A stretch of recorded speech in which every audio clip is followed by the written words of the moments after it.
was really close. Make yourself comfortable. If it's too close, you can push it away. Sit up in a normal way. Okay, this is how I sit. And then that lean good? it. That's very good. I'm so excited to see you. I have two questions. One's really weird and ridiculous, but the other one is really important. So should I ask the important one first? We prefer the weird one. Really? Okay. It's kind of embarrassing. Everyone's going to be like, why is she asking that? But anyway. Is it about talking to dead people? No. Oh, then it's not that weird. Okay. So for the past several years, well, maybe like 4, one day I noticed someone spitting. And I really tried hard not to say, oh, I can't stand that, because I don't want it to keep happening. Well, anyway, I swear to you, almost every day of my life, I will just sort of like, I'll look over right at the right time, and someone has spit. Why didn't I look 2 seconds before? Why didn't I look 2 seconds after? What in the heck? Why do I keep seeing that? I can't believe it. Because it's active in your vibration. But I try really hard not to let it be. But you see, when you try hard not to think about spitting, you're thinking about spitting. So you might want to choose something else that might get your attention. Okay, well that leads me to my next question. So choose something less disgusting and work yourself up to rainbows. Well, I've got that. I'm like, why can't I see somebody drop a quarter every time I look over or something like that? But it doesn't work. You could, but there's more. You see, you're making such a good point here because what you're helping us to explain is that sometimes, in fact, it's pretty often, people have something different than they want most active in their vibration. Because every subject is really 2 subjects. It's like a long stick with wanted on one end and the absence of what is wanted on the other. So without even realizing it, sometimes when you activate a subject that you're trying really hard to be positive about, you're just activating it where you last left it. Okay. So on something like that, you could just ignore it and focus on other things instead. But what do you think? You see, whenever something is showing up as a manifestation, that means that there's quite a bit of vibrational history going on. In other words, you've been practicing the vibration for a while. So what do you think is at the basis? What is it about that you don't like? It's gross. Yes? I don't like seeing that. Why do people have to spit? Well, because they don't like it in their mouth. You think it was gross on the sidewalk, you should have felt it when it was in your mouth. Okay, but why do I just have to look right at the right moment? That's what makes me irritated. Well, most. that's what we're wanting to help you get at. Okay.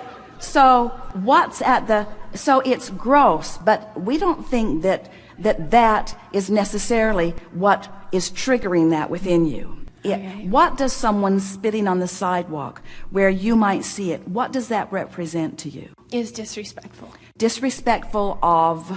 Someone might step in it. Disrespectful of others. Yeah. Disrespectful of you, but disrespectful of others. So do you find yourself on other subjects feeling concern about disrespect? Yeah. Did you have disrespect? Do you have disrespect? Is there someone disrespecting you? Why is that active in your vibration? And it doesn't even have to be something that's happening in a strong way now. It could just be happening now in those sort of trickling manifestations. In other words, that's not a very big deal.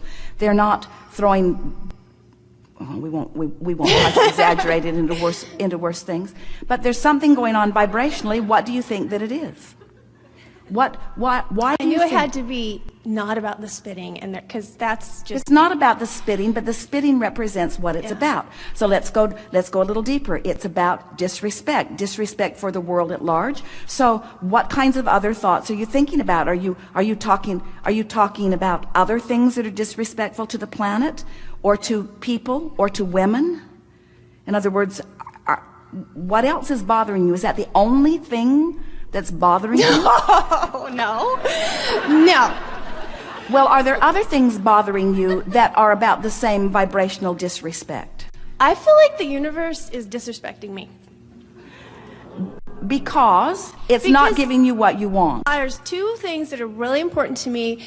Everything else I listen to all the time, and so I know when all we the little say tricks things to get are the always stuff you working want. out for you, Except you for want to two say, things. that's not true in my case, and here's evidence someone nearly spit on my foot. Things Well, I are have a not little more working. evidence than that, but yeah. And I just feel like, So do you understand why we ask for the thing that you said was silly first? yeah. Because always you sit here as a point of attraction, and everything that you're going to want to talk to us about is about something that's coming to you in response to the vibrational offering. And can you feel how when we began here today, the very first thing that we were saying in the very first segment is about how we want you to find a way to find self-appreciation. Yes. Because the universe adores you, but cannot yield to you differently than you're feeling about yourself. And you got people spitting on the sidewalk. Yeah. Which is a sort of indication of how you're feeling about yourself. Yeah.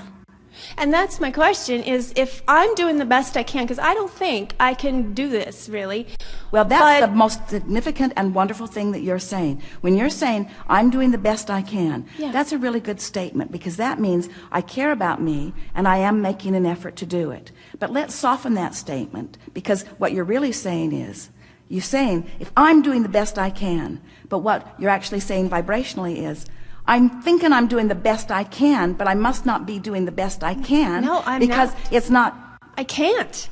Can't the universe meet me halfway? Can't it say, well, I mean, how many days in a row do you have to do the things that you talk about in order for something to happen? Because I just can't keep it up.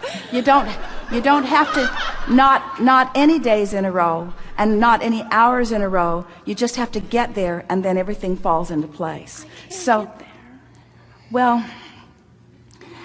you see, I'm not programmed that way. you're right, because you've been programmed by an environment that has been indicating things differently than the way the laws of the universe are working. But the wonderful thing about coming into conscious awareness of how it all works is that the universe won't meet you halfway like your mother might. In other words, you might throw a fit as a child, and your mother might try to soothe it through some sort of distorted response. But the universe will not respond to your tantrums. The universe insists that you find the vibration.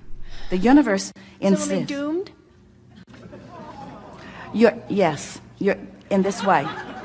You're doomed to more contrast, and you're doomed to launching more rockets, and you're doomed to more manifestations that indicate what you've been feeling vibrationally.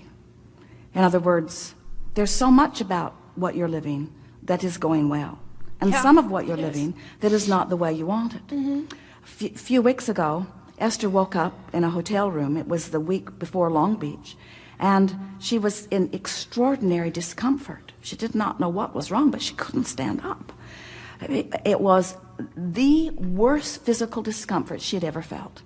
So she went to the emergency room because she could not imagine, she could barely get there, and she had a kidney stone. Not fun. But it was not out of alignment with some things that she had been thinking and feeling. In other words, so did she say, Abraham, am I doomed? The universe didn't just spit on the sidewalk in front of me. The universe yielded to me the single most unpleasant 12 hours of my physical experience. Am I doomed? Or is it a temporary manifestation that reflects some vibrational turmoil that gives me insight? In other words, it was not a difficult thing for Esther to do some matching up, and it's not a difficult thing for you to do some matching up. But you're starting with a flawed premise. You're starting with the flawed premise that says the universe isn't on my side when the universe is on your side. You're the only one who can ever not be on your side. And you only do it a thought at a time, a thought at a time, a thought at a time, you see. So next time you see someone spit on the sidewalk, stop and laugh and say, thank you for that. It's just evidence that I'm still not being as good to myself as I could be. You see. Okay.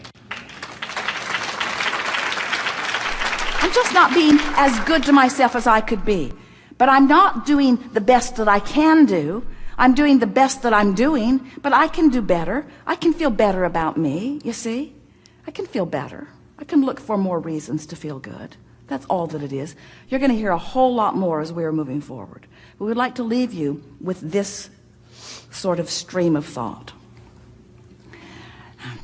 I'm doing all right, but I want to do better. And there are a lot of things I don't like, but there are a lot of things I do like. And I'm really happy to at least begin to be beginning to grasp the understanding that I do have some measure of control over my own life. And I'm happy, these are our words, not yours, but these are the words that we want to become yours. I'm happy that the universe never distorts my vibrational offering, that it always gives back to me how I'm feeling about me. Because how am I going to know how to adjust my thought and my vibration if I'm not getting consistent response from the universe? So I like the response I'm getting. When something happens that thrills Esther, she stops every time. Sometimes she makes a memo note of it in her iPhone. Sometimes she calls someone and tells them, but she stops nearly every time when something wonderful happens and acknowledges my point of attraction equals that. And I like both, you see. When something that she doesn't want happens, she does the same thing. She stops and acknowledges my point of attraction equals that. My point of attraction. My point of attraction over which I have complete control. My point of attraction. I have the ability to change that thought one thought at a time. One thought at a time.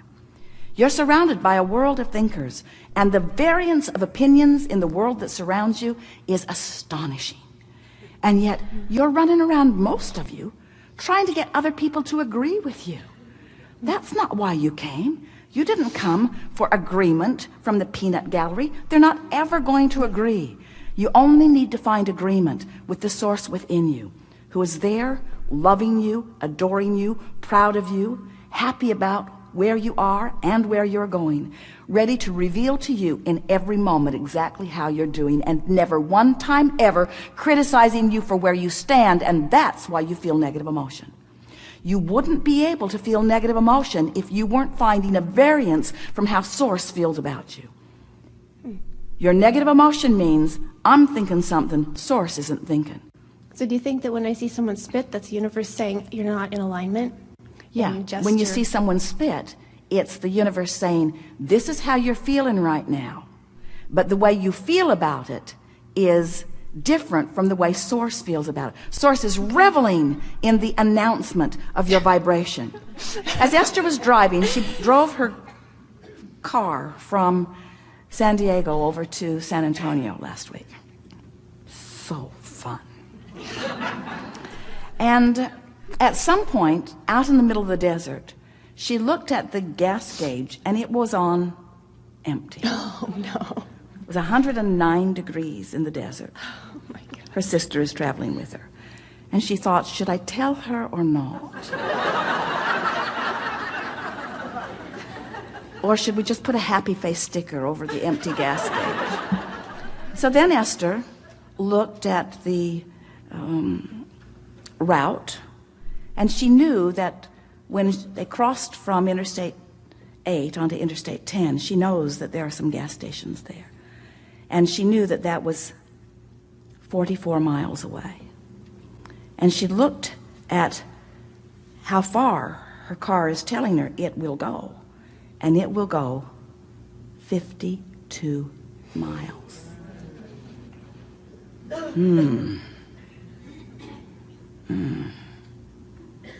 I have 4 miles fuel, provided this thing knows what it's doing. I think I'll slow down a little bit. Maybe use a little less fuel for this 44 miles. So